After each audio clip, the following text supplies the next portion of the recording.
Hello everyone. Welcome back to the channel. Don't let the rain dampen your spirits, because today we're diving into a uniquely British phenomenon, the narrowboat. We'll explore their history, their struggle for survival, and what it's actually like to live on the water today. Grab a cup of tea, and let's get started. Our story begins in the 18th century. The Industrial Revolution was booming, and it was quickly becoming clear that slow, horse-drawn wagons on muddy roads just couldn't keep up with the massive demand for goods. Water transport was the logical solution, but there was a problem. Nature doesn't always cooperate. Rivers don't always flow where you need them, and they're unpredictable, either flooding or running dry. So the British began building a massive artificial network of waterways, the canals. By the early 19th century, England was crisscrossed by over 4,000 miles, or if you want, about 7,000 kilometers of canals. These weren't just simple ditches. Engineers carved tunnels through solid rock.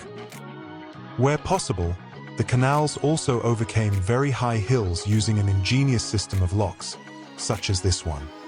Hatton Locks near Warwick is a 2-mile-long system of 21 locks overcoming a height difference of 146 feet, or if you want, almost 44 meters. Sailing through the entire system takes 3 to 5 hours and is one of the most difficult sections of the canals.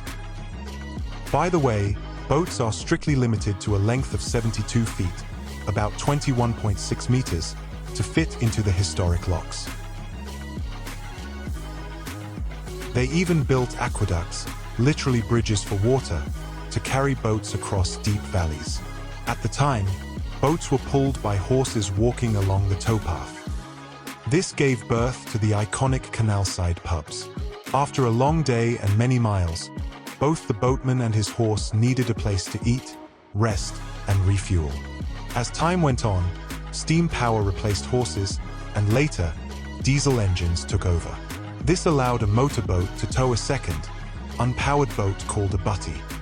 To manage this, the captain's family often lived on board in a tiny, cleverly designed cabin. This was the true ancestor of the modern narrowboat. However, the glory days didn't last. The rise of railways and, later, the flexibility of lorries on newly built paved roads hit the canal industry hard. The final blow? The brutal winter of 1963. The canals froze solid for 3 long months, leaving cargo boats stranded. After that, commercial traffic virtually disappeared, and the canals fell into ruin. But the story doesn't end there. In the 1970s, people rediscovered the charm of the waterways.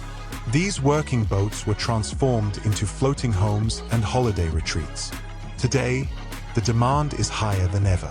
Specialized shipyards build custom narrowboats ranging from £70,000 to over £160,000 depending on the specifications. It's estimated that today, around 50,000 people live permanently on the water in England alone. It's a lifestyle defined by peace, community, and a slower pace of life. This way of life is not for everyone, because, let's face it, waterways have their own laws and risks.